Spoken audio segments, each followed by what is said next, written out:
لو انزلنا هذا القرآن على جبل لرأيته خاشعا متصدعا من خشیۃ اللہ. اگر یہ قرآن ہم کسی پہاڑ پر نازل کرتے تو تم دیکھتے کہ وہ اللہ کے خوف اور خشیت سے دب گیا ہے، ٹکڑے ٹکڑے ہو گیا. قرآن ہمارے دلوں پر کس طرح اترتا ہے، ہمارے اندر کتنی عاجزی پیدا کرتا ہے، ہمارے اندر کتنا خشوع آتا ہے. خاشعاً متصدعاً، عاجزی اور پچھلا انسان ٹوٹ کر نیا انسان بننا، اللہ کی کتاب کے مطابق ڈی کنڈیشننگ، اپنے خیالات، اپنی سوچوں اور اپنے رویوں کو قرآن کے مطابق ری شیپ کرنا، یہ ہے قرآن کا حق ادا کرنا. تو آئیے آغاز کرتے ہیں سورۃ الفاتحہ سے. پہلے آپ سنیے، پھر اس کے بعد مزید اس کے معنوں میں جائیں گے. اللہ کے نام سے جو بے انتہا مہربان اور رحم فرمانے والا ہے. تعریف اللہ ہی کے لیے ہے، شکر اللہ ہی کے لیے ہے جو تمام کائنات کا رب ہے، نہایت مہربان اور رحم فرمانے والا ہے، روز جزا کا مالک ہے. ہم تیری ہی عبادت کرتے ہیں اور تجھی سے مدد مانگتے ہیں. ہمیں سیدھا راستہ دکھا، ان لوگوں کا راستہ جن پر تو نے انعام فرمایا، جن پر تیرا غضب نہیں ہوا اور جو بھٹکے ہوئے نہیں ہیں. پھر سنیے مطلب پہ غور کرتے ہوئے. الحمدللہ، الحمد سب شکر، ساری تعریفیں کس کے لیے؟ رب العالمین، عالمین کے رب کے لیے. عالمین کیا؟ سارے جہان. عالمین عالم سے، اور عالم علم سے. علم جس سے کوئی چیز جانی جائے، علم اور علم کا ایک ہی روٹ ہے، جس سے کسی چیز کے بارے میں جانا جائے، جس سے کسی کی پہچان ہو. تو عالمین پوری کائنات اپنے خالق کی پہچان ہے. اور رب جو اس پورے کارخانے کا، اس کائنات کا پیدا کرنے والا، عدم سے وجود میں لانے والا، اس کو چلانے والا، اس کو کمال تک پہنچانے والا ہے. کائنات کی ایک ایک چیز، ایک ایک نشانی پکار رہی ہے رب کی عظمت کو، اپنے پیدا کرنے والے کی بڑائی کا اظہار کر رہی ہے. ہر دیکھنے اور سننے والے کو غور و فکر کی دعوت دے رہی ہے کہ سوچو، غور کرو، کون ہے میرا بنانے والا، کون ہے مجھ کو تھامنے والا، کون ہے میرا چلانے والا، کون ہے جس نے مجھ میں یہ فائدہ رکھا. ایک ایک چیز اپنے رب، اپنے خالق، اپنے مالک، اپنے آقا کی عظمت کا اظہار کر رہی کہ بہت بڑی ہے وہ ہستی، بہت عظیم ہے وہ جس نے یہ سب کچھ بنایا. اور حمد شکر کے لیے. شکر کیا ہے؟ نعمتوں کا اعتراف. یہ ساری کائنات جو انسان کی خدمت میں لگی ہوئی ہے، خواہ وہ تمام چیزیں انسان کے اپنے وجود میں ہیں یا وجود سے باہر ہیں، یہ ساری کی ساری اپنے پیدا کرنے والے کے آگے جھکی ہوئی ہیں. انسان جب ان ساری نعمتوں کی طرف توجہ کرتا ہے، جب اس کے دل میں یہ احساس جاگتا ہے کہ میں دیکھ سکتا ہوں، اللہ نے مجھے آنکھ دی ہے، ایک عظیم الشان معجزہ ہے میرے پاس اللہ کا کہ میرے جسم کا ایک حصہ دیکھنے کے قابل ہے، میرے یہ کان سنتے ہیں، میرے منہ میں ایک گوشت کا ٹکڑا بولنے کے قابل ہے. تو جتنا زیادہ انسان ان نعمتوں پر غور کرتا ہے، ان کو نعمت مانتا ہے، ان نعمتوں کے پانے کے احساس سے سرشار ہوتا ہے، جتنا زیادہ وہ اس بات کا اعتراف کرتا ہے کہ میرے رب نے یہ سب کچھ مجھے دیا ہے، اتنا ہی زیادہ شکر گزار ہوتا ہے. میرا دل ایک خود کار آٹومیٹک مشین کی طرح دن اور رات میرے بدن کے ایک ایک روئے کو خون سپلائی کر رہا ہے. اگر ہمیں اپنا دل خود پمپ کرنا پڑتا، جیسے پمپ مشین کو چلا کے پانی نکالتے ہیں، تو ہم میں سے اکثر لوگ اپنی زندگی لوٹا دیتے. تھک گئے ہیں، بس خود کو ہم زندگی نہ دے سکتے، اپنی زندگی برقرار نہ رکھ سکتے. ہمارے لنگس آٹومیٹک مشین خود کام کرتے ہیں. ہم کھا رہے ہیں، ہم سو رہے ہیں، ہم جاگ رہے ہیں، ہم چل رہے ہیں، پھر رہے ہیں، بھاگ رہے ہیں، دوڑ رہے ہیں، ہنس رہے ہیں، رو رہے ہیں، ہم سانس لے رہے ہیں. اگر صرف چند سیکنڈز تک ہم سانس نہ لے سکیں تو ہم زندہ نہیں رہ سکتے. لیکن ہم نے کبھی نہیں سوچا. ہم کھانا کھا کے معدے کے سپرد کر دیتے ہیں، ہمیں نہیں معلوم کہ وہ کس طرح پروسیس ہوتا ہے، کس طرح وہ خون بنتا ہے، کس طرح ہمارے جسم کے اندر پورا خون کا نظام مختلف قسم کے نیوٹرینٹس کو کیری کر کے ہر جگہ سپلائی کرتے ہیں، اور رائٹ جگہ پر رائٹ چیز. آنکھوں کو جو چاہیے وہ آنکھوں تک پہنچاتے ہیں، دماغ کو جو چاہیے وہ وہاں تک پہنچاتے ہیں، ہڈیوں کو جو کچھ چاہیے وہ ہڈیوں تک پہنچاتے ہیں. ہم تو کھا کے فارغ ہو جاتے ہیں، ہم تو 10 منٹ کا کام کر کے بھول جاتے ہیں، اور باقی کام کون کرتا ہے؟ ہمارا ڈائجسٹو سسٹم.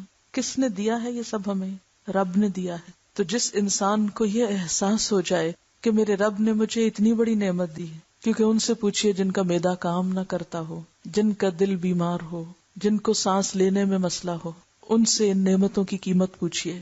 میرا چلنا پھرنا، قدم اٹھانا، کیا عجیب معجزہ ہے کہ کس بیلنس کے ساتھ میں ایک کے بعد ایک قدم اٹھا کر ایک جگہ سے دوسری جگہ پہنچ جاتی ہوں، دو پاؤں پہ چلتی ہوں، پھر بھی سیدھی کھڑی ہوتی ہوں۔ یہ قوت کس نے بخشی؟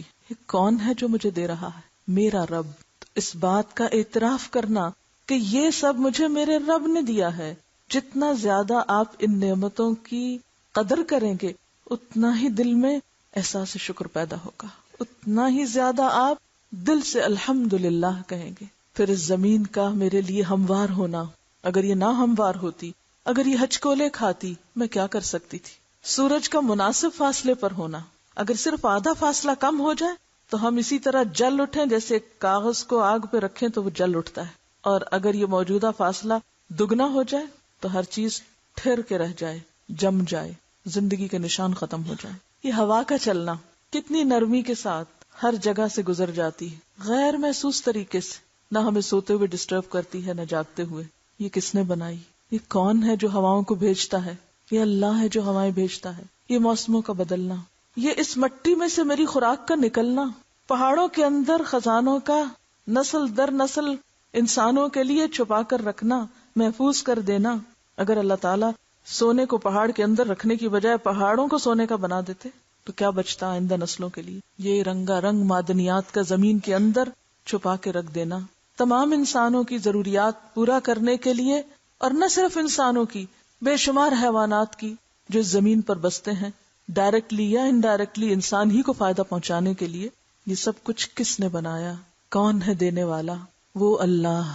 تو اس بات کو مان لینا کہ یہ سب کچھ اللہ ہے کرنے والا، یہی ہے دراصل الحمدللہ، الحمدللہ رب العالمین۔ اور پھر اتنا کچھ دے کر بھی میری نافرمانیوں اور نااعترافیوں کے باوجود وہ مجھ پر مزید رحمت کرتا چلا جا رہا ہے۔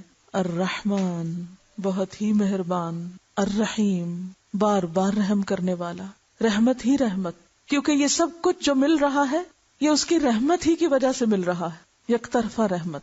وہ یہ نہیں دیکھتا کہ کون مجھے مانتا اور کون نہیں مانتا، وہ یہ نہیں دیکھتا کہ کون میرا نافرمان ہے اور کون فرما بردار ہے۔ وہ یکساں طور پر سورج کی روشنی کو سب کے لیے عام کر رہا ہے، یکساں طور پر سب کے لیے ہوا بھیجتا ہے، یکساں طور پر سب کے لیے رزق فراہم کرتا ہے۔ رحمان کے سوا کوئی نہیں جو یہ کام کرے۔ الرحمن الرحیم، تو میں اس کی شکر گزار کیوں نہ ہوں، میرا دل اس کی محبت میں سرشار کیوں نہ ہو، اور میری زبان پر اس کا نام پھر کیوں نہ آئے۔ اور شکر کی حقیقت یہی ہے، اگرچہ مقام اس کا دل ہے، شکر کا مقام دل ہے، شکر ابھرتا دل سے ہے، لیکن پھر وہ چھا جاتا ہے انسان کے سارے اعمال پر۔ اس کی زبان بھی پھر شکر گزار ہوتی ہے ذکر کے ذریعے، اور اس کا بدن اس کی اطاعت میں لگ جاتا ہے، اس کا مال اس کی خاطر خرچ ہوتا ہے، اور اسی طرح اس کی طاقت اور صلاحیت سب کچھ اسی کی راہ میں لگ جاتی ہے۔ وہ ساری قوتوں اور توانائیوں کے ساتھ اس کو خوش کرنے کے لیے سرگرم عمل ہو جاتا ہے، اس یقین کے ساتھ کہ ایک دن آئے گا میرا مالک مجھے میری ان کوششوں کا بدلہ دے گا۔ مالک یوم الدین، بدلے کے دن کا مالک۔ وہ صرف اس دنیا میں ہی انسانوں پر رحمت نہیں کر رہا ہے، اس دنیا میں ہی نعمتوں کو عام نہیں کر رہا، بلکہ انسان کی ان کوششوں کا بدلہ دینے والا ہے۔ اس نے انعام کا دن رکھا ہے کہ جو شکر گزار ہوں گے ان کو پھر مزید انعام دوں گا۔ دنیا میں تو رحمت عام کر ہی رہا ہوں، قیامت کے دن خصوصی رحمت سے نوازوں گا۔ الرحمن الرحیم مالک یوم الدین، اس روز ساری بادشاہت اس کے ہاتھ میں ہوگی۔ الملک یومئذ للہ، پورے انصاف کے ساتھ خود سب کا فیصلہ کرے گا۔ تو جو بندہ اپنے رب کو پہچان جائے، اس کی رحمت کا اعتراف کرے، اس کے وعدوں پر یقین رکھے، تو اس کا طرز عمل پھر کیا ہوتا ہے؟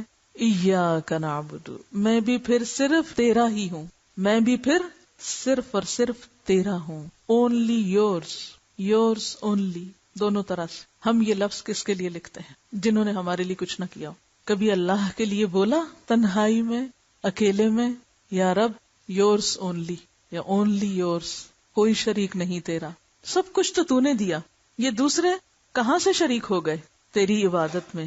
تو ایاک نعبد، صرف تیری ہم عبادت کرتے ہیں، وَإِيَّاكَ نَسْتَعِينُ، اور صرف تجھ سے ہم مدد چاہتے ہیں، کیونکہ تو نے سب کچھ بنایا ہے، ہر چیز تیرے اختیار میں ہے، پوری کائنات تیرے تابع ہے، سب چیزوں کو تو کنٹرول کر رہا ہے، سب کے دل تیرے ہاتھ میں ہیں، سب انسان تیری طرف لوٹ کے جانے والے ہیں، لہٰذا میں کسی اور کی طرف کیوں دیکھوں، میں صرف تیری ہی طرف کیوں نہ دیکھوں، میں صرف تجھی سے کیوں نہ مانگوں۔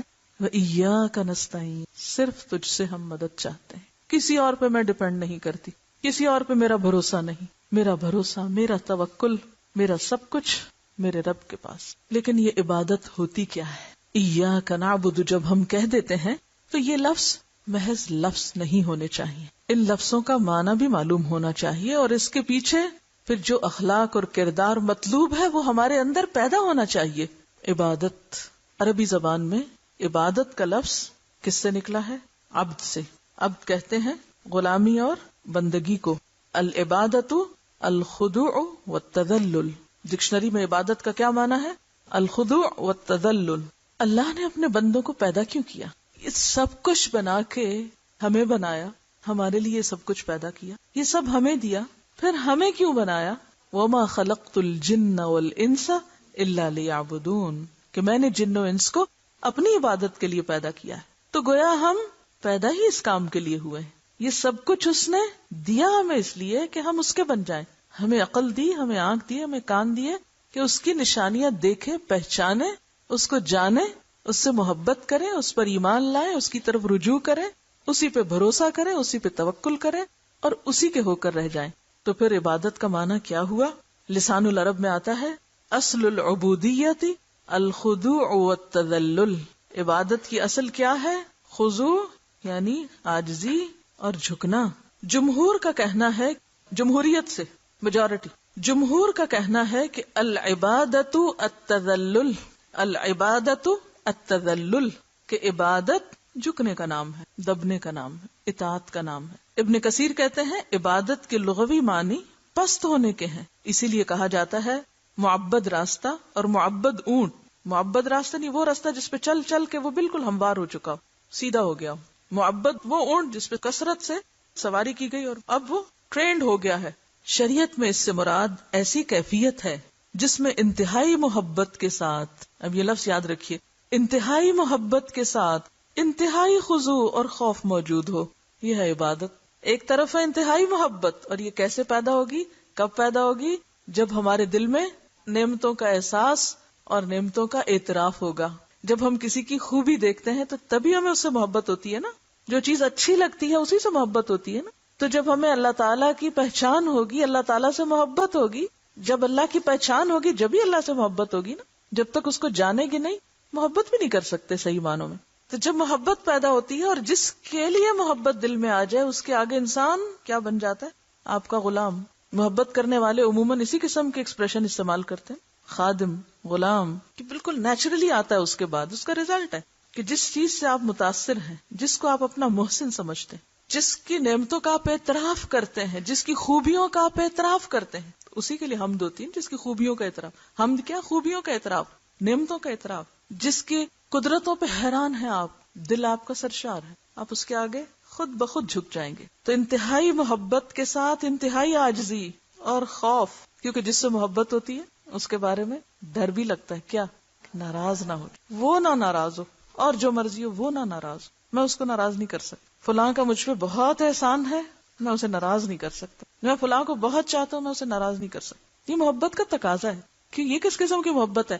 کیا محبت کے بھی دعوے کر رہے ہیں اور الٹا ایسے کام کر رہے ہیں جس سے آپ دوسرے کو ناراض کریں، اسے پریشان کریں؟ امام ابن تیمیہ کہتے ہیں کہ عبودیت کا لفظ جو ہے اس میں کمال الذل اور کمال الحب جمع ہے۔ محبت کی بھی آخری منزل کمال، اور عاجزی کا بھی کمال، آخری درجے تک جھک جانا، انتہائی محبت کے ساتھ جھکنا، یہ ہے عبادت۔ یعنی ایک طرف محبت کا آخری درجہ، والذین آمنوا اشد حبا للہ، اور دوسری طرف آخری حد تک جھک جانا، کسی بات میں کوئی اعتراض ہے ہی نہیں، سمعنا واطعنا، اس لیے کہ ہم مانتے ہیں کہ آپ سب سے بڑے ہیں، سارے کمالات آپ کے ہیں، ساری اچھی صفات آپ کی ہیں، پھر آخر کیا چیز مجھے روکے ہے کہ میں اللہ کے آگے نہ جھکوں؟ تو قرآن پاک میں اس کیفیت کے لیے کچھ الفاظ استعمال ہوئے، اس عاجزی کی کیفیت کو ظاہر کرنے کے لیے کچھ الفاظ آتے ہیں، جن میں ایک ہے خشیت، ڈرنا.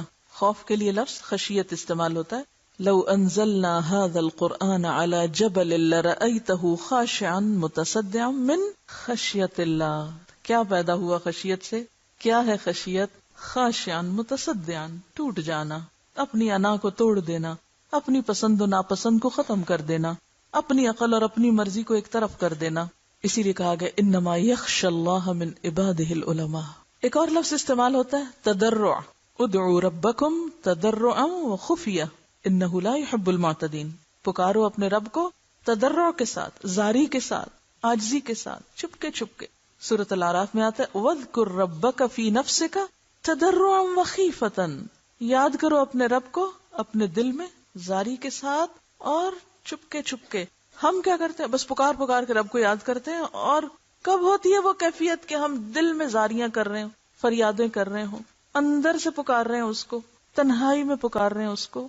کبھی کر کے تو دیکھے کیسے سنتا ہے. آپ سوچ نہیں سکتے. وہ دور نہیں ہے، کمی ہمارے پکارنے میں. ہم صرف الفاظ دہرانے کو پکارنا سمجھتے ہیں. تو عبادت کیا کرتی ہے؟ انسان کے اندر خشیت لاتی، جھکنا سکھاتی، انسان کا دل نرم ہوتا ہے، زاری لاتی، فریادیں کرتا ہے انسان اندر سے اپنے رب کو پکار پکار کے. ایک اور لفظ آتا ہے اخبات. سورۃ ہود آیت 23 میں آتا ہے ان الذین آمنوا وعملوا الصالحات واخبتوا الی ربہم اولئک اصحاب الجنہ ہم فیہا خالدون.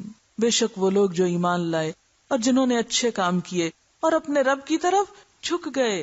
اخبتوا الی ربہم، آگ کے دھیما ہونے کو کہتے ہیں خبت. کلما خبت زدناہم سعیرا. جب آگ دھیمی ہونے لگے گی تو ہم اور زیادہ اس کو بھڑکا دیں گے. تو آگ کے جلنے کو ذہن میں لائیے کہ جب شعلے بھڑک رہے ہوتے ہیں تو کدھر کو جا رہے ہوتے ہیں؟ وہ اوپر کو جاتے ہیں. اور جب دھیمی ہوتی آگ تو کدھر کو جاتے ہیں؟ آہستہ آہستہ down to earth, down to earth. اس کو کہتے ہیں اخبات. ڈاؤن ٹو ارتھ ہونا، دھیما ہونا، عاجزی ہونا، اس کو کہتے ہیں عبادت. تو ان الذین آمنوا وعملوا الصالحات واخبتوا الی ربہم. اور یہ دھیما پن اور یہ عاجزی اور یہ جھکنا، یہ زاری ساری اپنے رب کے سامنے کہ اللہ تیرا حکم آ جائے، میں کچھ نہیں، میرا دل چاہے یا نہ چاہے، میری مرضی ہو یا نہ ہو، میں ماننے کو تیار ہوں. ایک اور لفظ آتا ہے انابت. وَأَنِيبُوا إِلَىٰ رَبِّكُمْ وَأَسْلِمُوا لَهُ مِن قَبْلِ أَن يَأْتِيَكُمُ الْعَذَابُ ثُمَّ لَا تُنصَرُونَ. اور رجوع کرو اپنے رب کی طرف، پلٹ آؤ اپنے رب کی طرف اور اس کے آگے جھک جاؤ اس سے پہلے کہ تمہارے پاس عذاب آ جائے، پھر تم مدد نہ کیے جاؤ. تو عبادت کیا ہے؟ پلٹ آنا. غلطی ہو گئی، بھول گئے، پھر کیا کریں؟ واپس آ جائیں اس سے پہلے کہ پکڑ ہو جائے. اور خشوع کا لفظ تو ویسے ہی آتا ہے قرآن پاک میں الذین هم فی صلاتہم خاشعون. پھر اسی طرح قنوت کا لفظ بھی آتا ہے. قنوت قوموا للہ قانتین. قنوت میں بھی جھکنا ہوتا ہے. اللہ کے آگے کیسے کھڑے ہو؟ نماز میں کیسے کھڑے ہو؟ زمین پہ کیسے چلو؟ وعباد الرحمن الذین یمشون علی الارض ہونا ہونا. آہستگی سے، کوئی اکڑ نہیں. چاہے آپ نماز میں کھڑے ہوں، چاہے آپ بازار جا رہے ہوں یا کسی کام جا رہے ہوں، عاجزی ہر جگہ ساتھ. ان المسلمین والمسلمات والمؤمنین والمؤمنات والقانتین والقانتات. اسوہ حسنہ میں ہم دیکھتے ہیں کہ رسول اللہ صلی اللہ علیہ وسلم کس طرح اپنے معاملات میں تواضع سے کام لیتے تھے.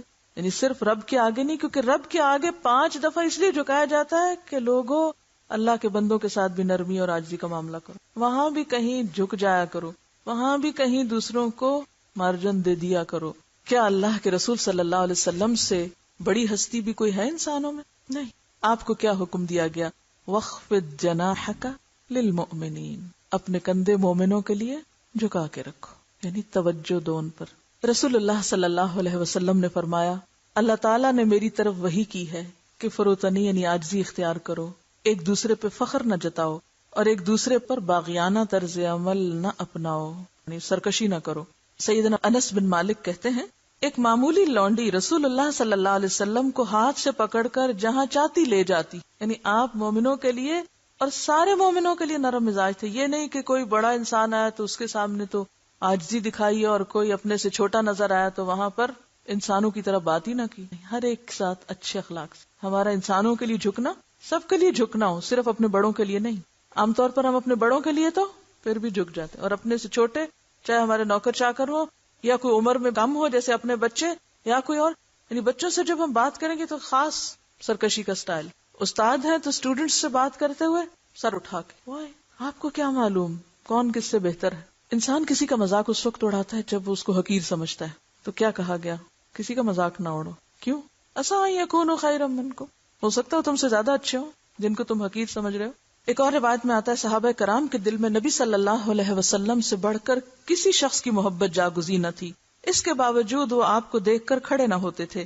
وجہ یہ تھی کہ وہ جانتے تھے کہ آپ اس کو ناپسند کرتے ہیں. تو اس سے یہ بھی پتہ چلتا ہے کہ احترام اور عاجزی کا مطلب صرف چند مخصوص رسمی انداز نہیں بلکہ عام معاملات میں بات ماننا اور درست معاملہ کرنا ہے. تو ایاک نعبد, صرف تیری ہم عبادت کرتے ہیں, تیرے آگے جھکے ہوئے ہیں اور تیری خاطر تیرے بندوں کے ساتھ بھی تواضع کا معاملہ کرتے ہیں, کیونکہ وہ ایک شخصیت کو فارم کرتی ہے نا. یعنی نماز یا وہ عبادت کی جو اسپرٹ ہے وہ انسان کو ایک مختلف انسان بناتی ہے, اور وہ مختلف انسان کس کے لیے؟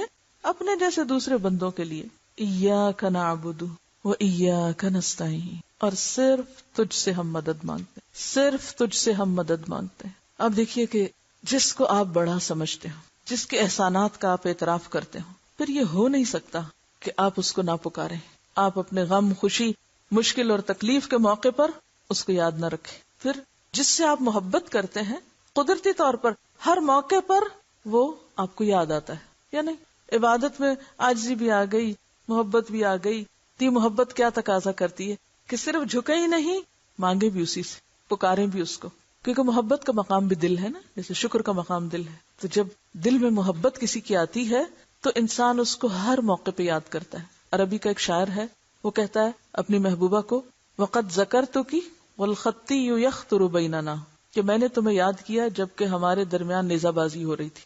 یعنی میدان جنگ میں نیزے چل رہے تھے, اتنا مشکل وقت تھا اور میں تمہیں یاد کر رہا تھا. تو ایک بندہ مومن جو اشد حبا للہ ہوتا ہے وہ کیا کرتا ہے؟ وہ اللہ کو یاد کرتا ہے. صرف مسجد میں نہیں, صرف عبادت کے موقع پر نہیں, صرف حج میں نہیں, صرف رمضان میں نہیں, کب؟ ہر موقع پہ. وقد ذکرتکی کی بجائے وقد ذکرتکا والخطی یخطر بیننا. کوئی جنگ ہو یا امن ہو, سکون کی حالت ہو یا پریشانی کی حالت ہو, دھیان اسی کی طرف لگا رہے. بات یہ کہ جب ہم عاجزی اختیار کرتے ہیں تو ہمیں یہ احساس ہوتا ہے ہم بہت کمزور ہیں, ہم انڈسپینسیبل نہیں ہیں, ہم کمزور ہیں. اور کمزور کو تو مدد چاہیے ہوتی ہے یا نہیں؟ چاہیے ہوتی ہے. سرکش اور متکبر کیا سمجھتا ہے؟ مجھے کسی کی پرواہ نہیں, مجھے کسی کی ضرورت نہیں, میں نہیں مانگ سکتا کسی سے. لیکن ایک عاجز اور مسکین ہر موقع پہ پکارتا ہے اپنے رب کو. یعنی اگر آپ واقعی عبادت گزار ہیں تو یہ ہو نہیں سکتا کہ آپ ہر موقع پہ اپنے رب کو یاد نہ کرتے اور یاد کر کے اس سے دعا نہ کرتے. انسان کے اندر پانے کی ہرس رکھ دی گئی ہے کہ اور ملے اور ملے, اور ہر جگہ خیر اور بھلائی ہی ملے. لہذا دعا کو عبادت کا نچوڑ بتایا گیا, اور عبادت میں پسندیدہ ترین عبادت کیا ہے؟ دعا. یعنی اس پکارنے کو بھی عبادت قرار دے دیا گیا. اب آپ دیکھیں نا, پہلے حصے میں ایاک نعبد آ رہا ہے اور دوسرے حصے میں ایاک نعبد کے بعد اسی کا ایک طرح سے مزید ری انفورسمنٹ ہے, وہ ایاک نستعین, کیونکہ مدد مانگنا بھی, دعا کرنا بھی تو عبادت ہے, اور عبادت کی اعلیٰ ترین شکل جس کے لیے کوئی مخصوص دن, مہینہ, وقت مقرر نہیں. نماز کے لیے وقت مقرر ہے, روزے کے لیے مہینہ مقرر ہے, حج کے لیے دن مقرر ہے, زکوٰۃ کے لیے سال کا نصاب مقرر ہے اور سال کا ایک مخصوص وقت مقرر ہے. لیکن دعا کے لیے کوئی وقت مقرر نہیں. جب چاہیں, جیسے چاہیں, جتنا چاہیں اپنے رب کو پکارتے جائیں. آپ کسی سے ملاقات کرتے ہیں, کیا کہتے ہیں؟ السلام علیکم. کیا کر رہے ہوتے ہیں؟ دعا کر رہے ہوتے ہیں, اپنے لیے نہیں, دوسرے کے لیے. سلام کیا ہے؟ دوسرے کے لیے دعا کرنا. اس وقت بھی اپنے رب کو پکار رہے ہوتے ہیں آپ. آپ کھانا کھاتے ہیں, پیورلی دنیا کا کام, آپ کیا کرتے ہیں؟ اللہ کی مدد مانگتے ہیں. کھانے کے بعد الحمدللہ کہتے ہیں, یہ بھی دعا ہے, کیونکہ الحمدللہ کیا ہے؟ یہ بھی ایک طرح سے دعا ہی ہے کہ اللہ کا شکر ادا کرنا کیا کرتا ہے دراصل؟ لئن شکرتم لازیدنکم. یعنی ایک آپ ڈائریکٹ مانگتے ہیں اور ایک آپ الحمدللہ کہہ کر اپنی نعمتوں میں اور اضافہ کرتے ہیں. یہ بھی مانگنا ہے. الحمدللہ تملأ المیزان. اتنی بھاری چیز ہے الحمدللہ کہ میزان کو بھر دیتا ہے, آسمان و زمین کے بیچ کی جگہ کو بھر دیتا ہے. اتنا پسند ہے رب کو الحمدللہ کہنا. پھر آپ دیکھیے آپ کو برا خیال آتا ہے, آپ کیا کہتے ہیں؟ اعوذ باللہ من الشیطان. یہ کیا ہے؟ دعا ہے نا. یہ برا خیال کوئی عبادت تھوڑی ہے، لیکن اس موقع پہ جب آپ دعا کرتے ہیں، اعوذ باللہ پڑھتے ہیں، تو یہ دعا عبادت ہو جاتی. پھر اسی طرح کوئی مسئلہ پیش آتا ہے، کیا کرتے ہیں؟ کوئی مشکل کوئی مسئلہ پیش آتا ہے، کیا کرتے ہیں؟ دعا کرتے ہیں. بیماری ہو جاتی ہے تو کوئی تکلیف ہو جاتی جسمانی، دعا کرتے ہیں. کوئی مالی نقصان ہو جاتا ہے، کیا کرتے ہیں؟ کوئی حادثہ پیش آتا ہے، کوئی موت واقع ہو جاتی ہے، انا للہ و انا الیہ راجعون، اللہم اجرنی فی مصیبتی واخلف لی خیرا منہا. یہ کیا ہے؟ دعا ہے. نقصان کے وقت دعا. اور یہ مانگنا کبھی ختم نہیں ہوتا. آپ دیکھیے زندگی میں تو خیر انسان مانگتا ہی ہے، موت کے وقت خود بھی مانگنا چاہتا ہے اور پیچھے والے بھی. سب سے بہترین تحفہ کیا بھیج سکتے ہیں جس پہ کچھ خرچ نہیں آتا؟ دعا. کسی کے احسان کا بہترین بدلہ آپ کس شکل میں دے سکتے؟ دعا.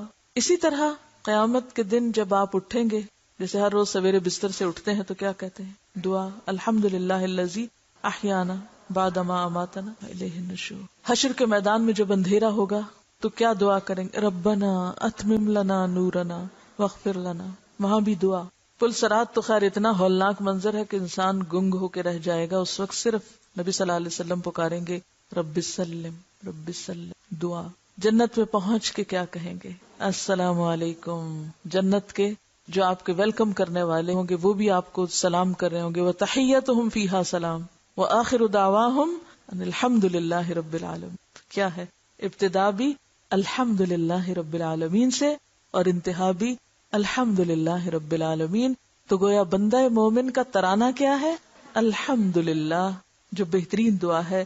ایاک نعبد و ایاک نستعین، ایاک نعبد و ایاک نستعین. اور آپ دیکھیے یہ جتنی بھی عبادتیں ہم کرتے ہیں یہ بھی دراصل شکر گزاری کے لیے ہوتے ہیں. نبی صلی اللہ علیہ وسلم جب طویل تہجد کی نماز پڑھتے تھے، پاؤں سوج جاتے تھے، تو آپ سے کہا گیا کہ آپ کو تو ضرورت ہی نہیں ہے اس چیز کی، آپ کے تو اگلے پچھلے گناہ معاف کر دی گئے. تو آپ نے کیا فرمایا تھا؟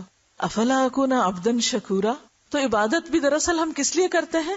عبدا شکورا بننے کے لیے، شکر گزار بندہ بننے کے لیے ہم عملی اظہار کرتے ہیں. یا اللہ ہم شکر گزار ہیں، ہم صرف دل میں نہیں، صرف زبان سے نہیں، ہم عمل میں آپ کے شکر گزار ہیں. فرض نمازوں کے علاوہ بھی تیرے پاس آتے ہیں. اور پھر بندہ مومن کی دعاؤں میں اہم ترین دعا اہدنا الصراط المستقیم. اللہ سیدھا راستہ دکھا ہم کو، اس پہ چلا ہم کو اور منزل تک پہنچا ہم کو. سب سے قیمتی دعا، سب سے اہم دعا، ناگزیر دعا، جس کے بغیر انسان نقصان میں. سیدھے راستے کی تلاش. اور یہ سیدھا راستہ کیا ہے؟ دین اسلام، جس پر عملی طور پہ کون چلا تھا؟ صحابہ کرام.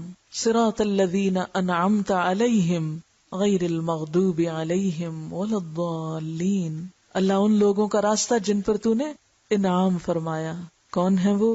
من النبیین، جو دین لائے، والصدیقین، جنہوں نے تصدیق کی، والشہداء، جنہوں نے گواہی دی، والصالحین، جنہوں نے اس پر عمل کیا. ان میں سے بہترین مثال صحابہ کرام کی مثال، جنہوں نے تصدیق بھی کی اور جنہوں نے اس صداقت کی گواہی میں اپنی جانیں تک پیش کی. کچھ بھی بچا کے نہ رکھا، سب کچھ دے ڈالا. اور دے کے بھی حق تو یہ کہ حق ادا نہ ہوا، کیونکہ جان دی ہوئی اسی کی تھی. اگر ہم جان بھی دے دیتے ہیں اللہ کے راستے میں جو سب سے پیاری چیز ہے، تو بھی کیا کر رہے ہیں؟ احسان کچھ بھی نہیں، یہ تو اسی کی دی ہوئی ہے، واپس لوٹائی. کیا کمال کیا. کوئی ناراض نہیں، کوئی شکوہ نہیں. اللہ تیرا دیا ہوا تھا، تو نے لے لیا، سارے غم ختم ہو جاتے ہیں. تو ہمیں ان لوگوں کا راستہ دکھا جن پر تیرا انعام ہوا. اس کے لیے صحابہ کرام کی زندگی کو جاننا، سمجھنا، پڑھنا بے حد ضروری ہے. کیونکہ جب انبیاء کی بات ہوتی ہے تو ہم کہتے ہیں وہ تو نبی تھے، ان پہ تو وحی آتی تھی، وہ تو جبریل سے ملاقات کرتے تھے، ان کے پاس تو کتاب آئی تھی، وہ تو اللہ تعالیٰ سے براہ راست ہم کلام ہوئے تھے، وہ تو معراج پر گئے تھے، وہ تو سدرۃ المنتہا کے پاس گئے تھے. ہم تو بڑے ہی گناہگار بندے، ہم تو عام انسان ہیں، ہم کیا کر سکتے ہیں؟ تو عام انسانوں کو پھر دیکھنا چاہیے کہ ان جیسے عام انسانوں نے کیا کیا کمالات کیے. صحابہ کرام جو ہم جیسے انسان تھے، جنہوں نے حق کی گواہی اپنی زبان، اپنے عمل اور اپنے تمام کردار سے دی. تو یا اللہ ہمیں بھی ان جیسا بنا دے، کیونکہ اللہ تعالیٰ نے بھی معیار یہی رکھا ہے. فَإِنْ آمَنُوا بِمِثْلِ مَا آمَنْتُمْ بِهِ فَقَدِ اهْتَدَوْا. اگر یہ باقی لوگ بھی ایسا ایمان لائیں جیسا تم ایمان لائے ہو تو ہدایت یافتہ ہیں. لیکن عام لوگوں کے خیال میں جو کچھ وہ کرتے تھے وہ آج ہمیں بے وقوفی لگتا ہے. اسی لیے وَإِذَا قِيلَ لَهُمْ آمِنُوا كَمَا آمَنَ النَّاسِ، جب ان سے کہا جاتا ہے ایسے ایمان لاؤ جیسے الناس ایمان لائے، یعنی صحابہ کرام، قالوا انؤمن کما آمن السفہاء، ہم ایسا ایمان لائے جیسے یہ بے وقوف لوگ لائے ہیں ایمان. اپنے گھر بھی لٹا دیے، مال بھی لٹا دیا، اپنا وقت، اپنی بکریاں، اپنے کاروبار سب کچھ چھوڑ بیٹھے. صراط الذین انعمت علیہم، ان لوگوں کا راستہ جن پر تو نے انعام کیا.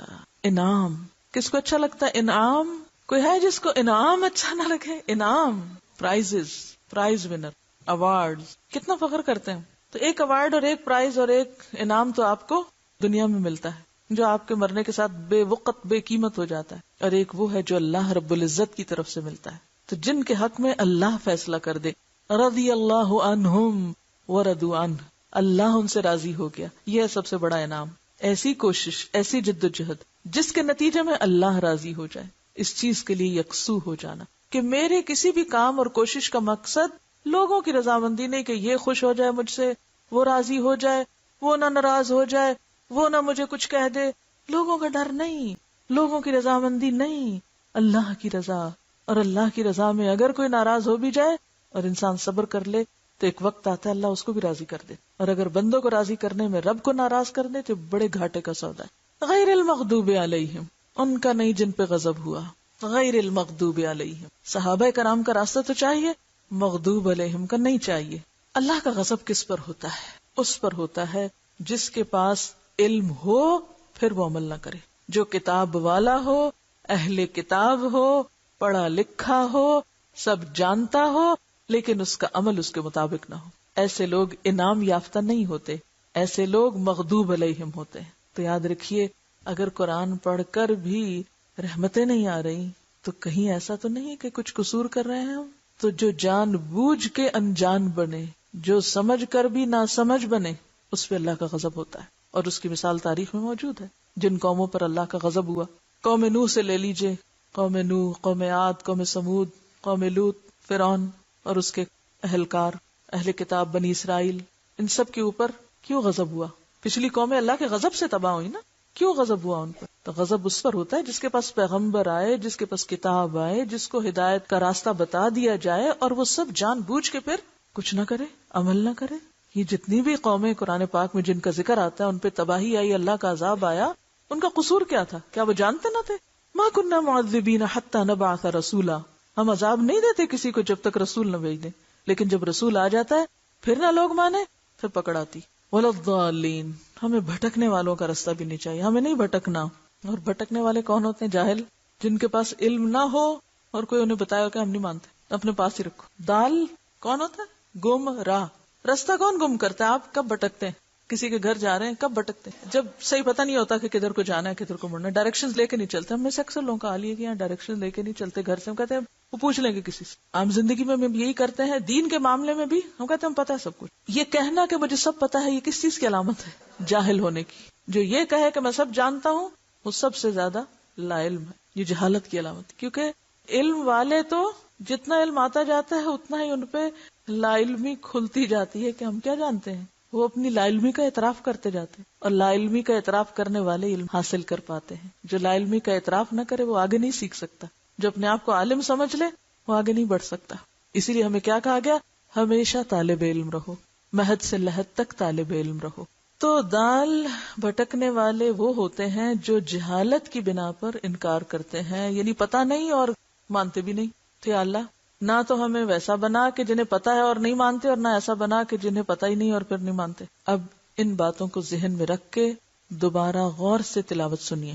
عام طور پر جب ہم مغضوب علیہم اور ضالین کو دو خانوں میں بانٹ دیتے ہیں، اس سے مراد یہود، اس سے مراد نصارہ، پھر ہم ان کو الگ کر کے خود آرام سے بیٹھ جاتے ہیں. نہ ہم وہ ہیں نہ وہ ہیں، کوئی فکر کی بات نہیں. کیا ہماری اکثریت لا علمی کا شکار نہیں؟ مسلمان معاشروں کی اکثریت لا علمی کا شکار نہیں؟ اور پھر ایٹیٹیوڈ کیا ہے؟ جب کچھ بتایا جاتا ہے تو کیا کہتے ہیں؟ ہاں، سننا بھی نہیں چاہتے نا، جاننا بھی نہیں چاہتے، ماننا ہی نہیں چاہتے. تو کیا پھر ہم بھی لا علموں کے راستے پہ چلیں گے؟ جدھر وہ جا رہے ہیں ادھر ہم بھی چلیں گے؟ چلو تم ادھر کو ہوا ہو جدھر کی. نہیں، اللہ نہیں، ادھر نہیں جانا ہمیں. ہمیں تو ان لوگوں کے راستے پہ جانا ہے، ان جیسے کام کرنے جن پہ تیرا انعام ہوا، جن سے تو راضی ہو گیا. ہمارے ہیروز، ہمارے آئیڈیل وہ لوگ ہیں، یہ عوام الناس نہیں. لیکن پریکٹیکلی عملی زندگی میں ہم کیا کر رہے ہیں؟ کس کو فالو کر رہے ہیں؟ صحابہ کرام کو یا لوگوں کی بھیڑ کو؟ وہ فلاں جگہ ایسی شادی ہوئی میں نے بھی ایسے کرنی، فلاں ایسے کپڑے پہنتا ہے مجھے بھی یہی پہنے، فلاں یہ کھاتا ہے مجھے بھی ایک آنکھیں بند کر کے دوڑ جاری ہے، ریٹ ریس، بے سوچے سمجھ۔ کیوں کرتے ہو یہ؟ سبھی ایسا کرتے ہیں، اب میں ان سب کو چھوڑ کے ایک الگ راستہ اختیار کروں۔ ایک دفعہ اور تلاوت سنیے۔ اچھا سنتے وقت آپ پتہ کیا کیجیے، الحمد کا لفظ جب آئے تو سوچئے حمد کیا ہے، احساس دل میں اللہ کی محبت اور شکر۔ عالمین آئے تو ساری نشانیاں اور نعمتیں، الرحمن الرحیم آئے تو اس کے ساتھ ہی پیچھے مالک یوم الدین آئے تو قیامت کے دن کا احساس کہ بدلہ ملنا ہے سارے عمل کا۔ پھر ایاک نعبد آئے تو عبادت کیا ہے، خضوع اور تذلل، عاجزی اور جھکنا۔ اور ایاک نستعین آئے تو دعا، پکار، ہمیشہ پکارنا۔ اہدنا الصراط المستقیم آئے، صراط مستقیم پہ کیا کرنا ہے، دین کا راستہ۔ اور پھر صراط الذین انعمت علیہم آئے تو صحابہ کرام، انبیاء اور شہداء کا راستہ۔ غیر المغضوب علیہم آئے، سرکش اور متکبر لوگوں کے راستے سے پناہ، کہ سب کچھ جان کے بھی جو انجان ہوئے۔ اللہ پناہ میں رکھے ایسے عالموں سے جو سب کچھ جان کے کچھ عمل نہیں کرتے۔ ایسے لوگ ہوتے ہیں نا زمین پر، پی ایچ ڈیز، علماء، فضلاء، معلوم نہیں کتنے کتنے ٹائٹل، اور حالت یہ ہے کہ اللہ کی پناہ، چھوٹی چھوٹی دین کی باتوں پر عمل کرنا بھی ان کے لیے پہاڑ ہے۔ اپنے آپ کو علامہ سمجھتے ہیں لیکن عمل کے میدان میں فیل ہے۔ ایسے سرکشوں سے ہمیں بچا، اور نہ ہمارے وہ آئیڈیل ہو، کیونکہ عام طور پہ ہم پتہ کیا کرتے ہیں، لوگوں کو دیکھے فلاں بھی تو اتنا جاننے والا ہے اور وہ بھی یہ نہیں کرتا، میں کیوں کروں، وہ پڑھا لکھا نہیں، وہ فلاں اتنے بڑے مفتی صاحب ہیں، اتنے بڑے علامہ ہیں، اتنے بڑے اسکالر ہیں، وہ نہیں کچھ غلط کر سکتے، لہٰذا وہ یہ کہہ رہے ہیں تو میں نے بھی یہی کہنا ہے۔ یہ بھول جاتے ہیں کہ وہ بھی ایک انسان ہے۔ تو عموماً ہم دین والوں کو حجت بنا لیتے ہیں، ان کو تو پتا ہے یہ بھی ایسے کر رہے ہیں تو کیا ہوا، ہم نہیں کر سکتے، ہمارے لیے کیوں منع ہے؟ تو ہمیں ایسا نہیں بننا۔ اور ضالین، عوام الناس، اور اس بھیڑ کی ہم نے پیروی چھوڑنی، ان لا علم لوگوں کے راستے پہ نہیں چلنا۔ یا اللہ تو ہمیں اپنا بنا لے۔ یہ سوچ کے آپ نے اب سننا ہے، لسننگ کے وقت یہ جو مین پوائنٹس ہیں یا سائنس ہیں، یعنی یہ ایسے ہی جیسے آپ چل رہے ہیں نا، اور مختلف سائنس دیکھ کے آپ کچھ ریکال کرتے ہیں، اب ریکال کر کے آپ لسننگ کریں گے۔ سنیے، سمجھ آئی کچھ؟ ہم جھکنا کیوں نہیں چاہتے؟ کیونکہ ہم ہر چیز کا کریڈٹ خود کو دیتے ہیں۔ اگر ہمارے پاس علم ہے تو ہم اسے اپنی قابلیت سمجھتے ہیں، بولنا اچھا آتا ہے تو اپنا کمال سمجھتے ہیں، اسٹیٹس ہے کوئی تو اس کو اپنی شان سمجھتے ہیں۔ تو جھکتا وہی ہے جو ان سب چیزوں کو اللہ کی دین سمجھے اور اس بات پہ یقین رکھے کہ اس نے دیا ہے، وہ جب چاہے لے بھی سکتا ہے۔ ایک لمحے میں بولنا بند ہو سکتا ہے، ایک لمحے میں ساری دولت جا سکتی۔ کیا فرعون کے پاس یہ سب کچھ نہ تھا؟ کیسے گیا اس سے سب؟ عاد اور سمود کی ترقیاں چھپی ہوئی کسی سے، اب بھی نشان اور آثار باقی ہیں۔ کیسے گیا سب کچھ؟ ما اغنا عنی مالیہ ہلک عنی سلطانیہ، سب کچھ چلا جائے گا۔ پھر تکبر کس بات پہ، اکڑ کس چیز کی؟ پھر سنیے، سورۃ الحمد جو ہے پورے قرآن کے مضامین کا خلاصہ ہے، اسی لیے اس کو ام القرآن کہا گیا ہے، اسی لیے ہر نماز میں اس کو پڑھنے کا حکم۔ اور اگر آپ شعوری طور پہ اس کو پڑھنا شروع کر دیں تو یہ ہو نہیں سکتا کہ دین کا اخلاق آپ کے اندر نہ آئے۔ پھر سنیے، اس بات پر بھی تو شکر ادا کریں کہ اللہ نے ہمیں یہ خزانہ دیا ہے، قرآن سے جوڑا ہے، کہ ہم ان رستوں کے نشان پاتے ہیں اور اس پہ چلنے کی پھر دعائیں مانگتے ہیں۔ اگر ساری زندگی بھی سجدے میں پڑے رہیں تو حق ادا نہیں کر سکتے۔ اگر ہم کسی ایسی جگہ پیدا ہو جاتے جہاں یہ نعمت نہ تھی، جو اس کو جانتے نہیں، تو ہم بھی تو انہی جیسے ہوتے۔ کس قدر ہم پہ فرض عائد ہوتا ہے کہ ہم اس کو ان لوگوں تک لے جائیں جن کے لیے اللہ نے اسے ہمارے ذریعے پہنچانا چاہا ہے۔ بیسیکلی کسی بھی نعمت کے لیے اس بات کا اعتراف کہ یہ اللہ کی دی ہوئی ہے، یہی چیز انسان کے اندر عاجزی پیدا کرتی ہے۔ پھر وہ اسے اپنا نہیں سمجھتا نا، اللہ کی دین سمجھتا ہے، تو پھر اللہ ہی کی طرف جھکتا ہے۔ پھر سنیے سورۃ الفاتحہ، جس میں سب سے پہلی بات الحمدللہ ہے، تو یہ الحمدللہ پورے دین کا خلاصہ ہے، عبادت کی روح ہے کہ بندہ اپنے رب کا، اپنے خالق کا شکر گزار ہو۔ شکر کیسے پیدا ہوتا ہے؟ شکر کا منبع، مصدر، ماخذ دل ہے، جس دل میں اللہ کی عظمت، اللہ کی محبت اور اللہ کی نعمتوں کا احساس ہوگا اور ان کا اعتراف ہوگا، وہ دل شکر گزار ہوگا۔ تو شکر اعتراف نعمت کا نام ہے۔ شکر کیا ہے؟ نعمتوں کا اعتراف۔ تو اگر کوئی زندگی میں آپ سے کبھی پوچھے کہ شکر کیا ہے تو آپ کہیں گے اللہ کی نعمتوں کا اعتراف۔ یہ اعتراف کب ہوتا ہے، یا اعتراف کیا ہوتا ہے؟ اعتراف کرنا، بولتے تو ہم بہت ہیں، قائل ہو جاتا ہے کسی کی خوبی کا، اس کی بخشش کا، عطا کا، کہ اسی کی دین ہے۔ تو آپ نے کسی نعمت کو یاد کیا جو آپ کو اللہ نے دی ہوئی ہے؟ کسی خاص نعمت کی طرف آپ کا دھیان گیا جو پہلے کبھی نہ گیا ہو؟ میں رٹی رٹائی روایتی باتیں میں نہیں سننا چاہتی، میں صرف آپ کے دل کی سچی باتیں سننا چاہتی ہوں جو واقعی آپ کی ایک نئی سوچ پیدا ہوئی ہو. اب جو گفتگو ہم کر رہے ہیں آپ کو میں علم دینے کے ساتھ سوچنے اور سوچنے کے ساتھ بولنے کا طریقہ بھی سکھا رہی ہوں، اور چیزوں میں سے نچوڑ نکالنے کا، شکر، نعمتوں کا اعتراف، شکر، دین کا خلاصہ، شکر، بندوں سے مطلوب، ہم سے مطلوب ہے اللہ کو. عبادت کا کیا معنی ہے؟ یعنی وہ شکر جو دل سے نکلتا ہے تو عملی طور پر عبادت میں اس کا اظہار ہوتا ہے. اور لفظی معنی عبادت کا کیا ہے؟ الخضوع والتذلل. 2 لفظ یاد کر لیجئے، کوئی مشکل نہیں، کیونکہ عربی لفظ جو ہے یا عربی زبان جو ہے وہ جامع زبان ہے. تذلل ہوتا ہے جھک جانا، اطاعت کرنا، مان جانا، عاجزی اختیار کرنا. عبادت بندے کے اندر کیا پیدا کرتی ہے؟ عاجزی، انکساری، جھک جانا، اطاعت، خشیت، انابت. کہ غلطی ہو گئی، دور چلے بھی گئے تو پلٹ کے ادھر ہی آنا ہے. زاری، اخبات، جھکاؤ، دھیما پن، نرمی، قنوت، مسلسل اطاعت. تو عبادت کے آگے یہ ایک ایک لفظ میں اگر آپ سارے لفظ لکھ لیں اور اپنے آپ کو کبھی کبھار یاد دہانی کریں، اپنے آپ کو اس آئینے میں دیکھیں کہ کیا یہ اخلاق اور یہ صفات میرے اندر آئی ہیں، کیا واقعی میں عبادت گزار بندہ ہوں. کیا یہ جاننا ضروری ہے؟ عبادت کا ماننا جاننا ضروری ہے. کیوں ضروری ہے؟ اس لیے کہ اللہ نے مجھے بنایا ہی عبادت کے لیے ہے. وما خلقت الجن والانس الا لیعبدون. تو جس کام کے لیے میں بنی ہوں اگر میں نے وہ نہ کیا اور وہ کیا بغیر دنیا سے چلی گئی تو کیا ہوگا؟ کیا بنے گی؟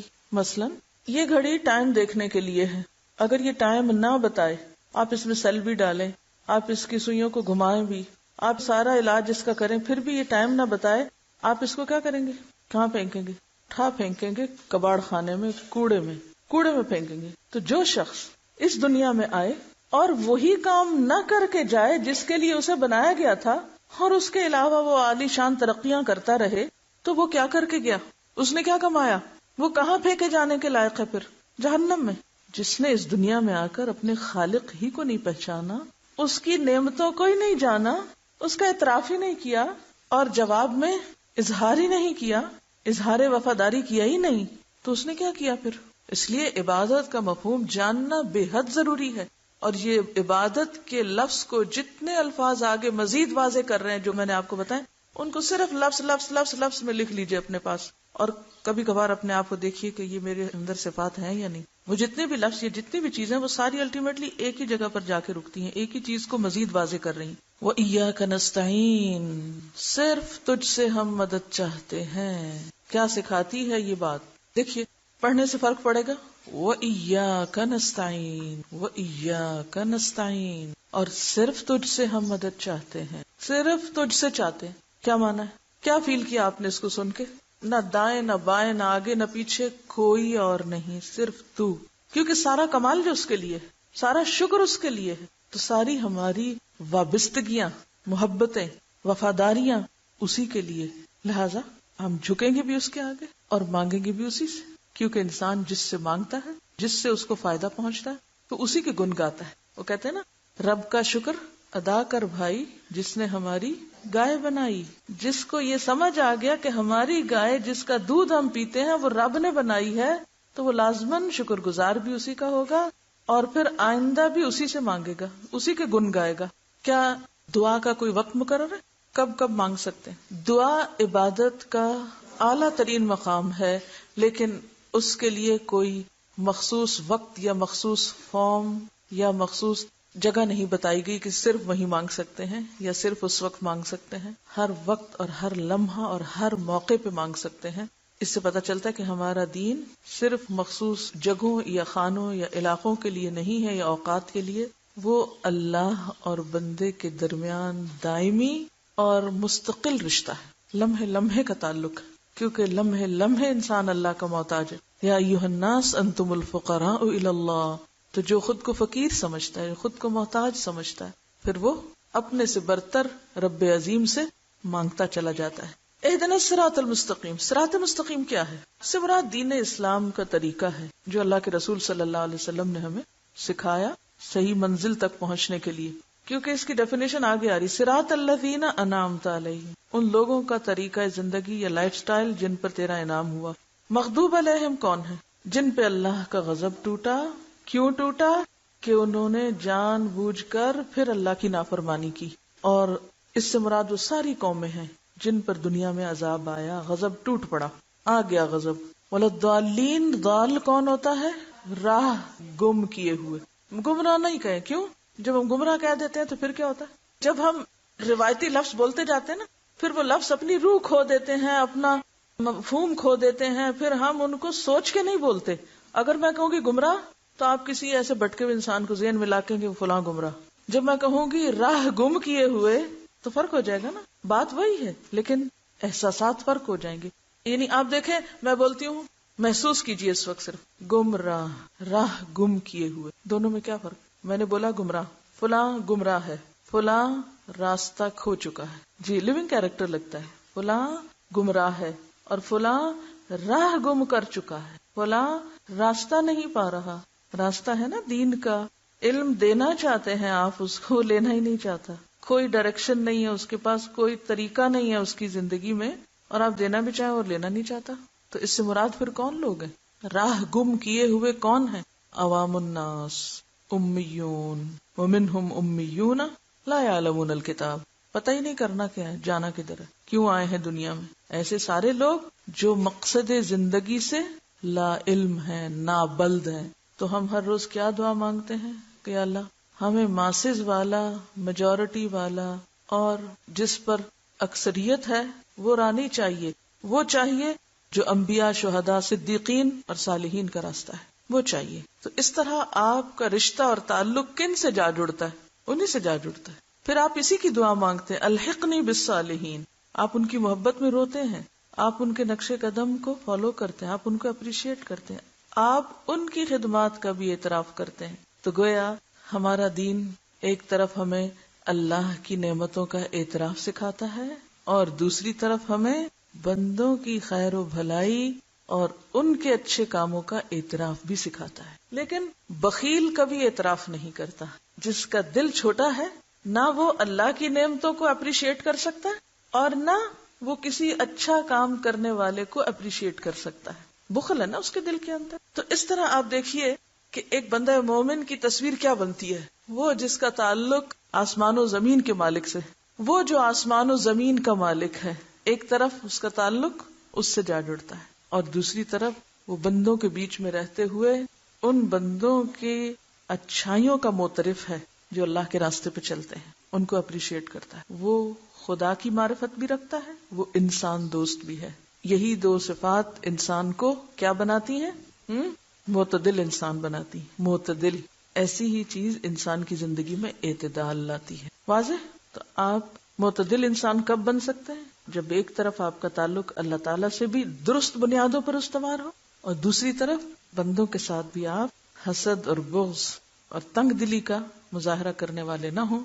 مجھے اس طرح محسوس ہو رہا تھا، یعنی صراط المستقیم کو میں اس طرح ویژولائز کر رہی تھی کہ جیسے میں ایک سڑک پہ جا رہی ہوں، اس کے آگے آگے انبیاء، صحابہ کرام، تابعین، تبع تابعین اور پھر امت کے ایسے لوگ جا رہے ہیں، اور میں بھی اسٹرگل کر رہی ہوں کہ مجھے بھی اسی سڑک پہ جانا ہے جس پہ وہ جا رہے ہیں۔ وہ آگے جا رہے ہیں، مجھے ان کے پیچھے جانا ہے کیونکہ وہ صحیح راستے پہ جائے۔ مجھے آنکھیں بند کر کے نہیں چلنا، مجھے ادھر بھی نہیں جانا، مجھے ادھر بھی نہیں جانا، مجھے نہیں دیکھنا کہ دنیا کی میجورٹی کدھر جا رہی ہے یا فلاں کدھر جا رہا اور فلاں کدھر جا رہا، مجھے کسی سے کوئی غرض نہیں کون کدھر جا رہا، میری توجہ ساری کی ساری کدھر ہے؟ وہ جدھر وہ جا رہے ہیں انہی کے نقش قدم پر مجھے چلنا ہے، اسٹریٹ سیدھے۔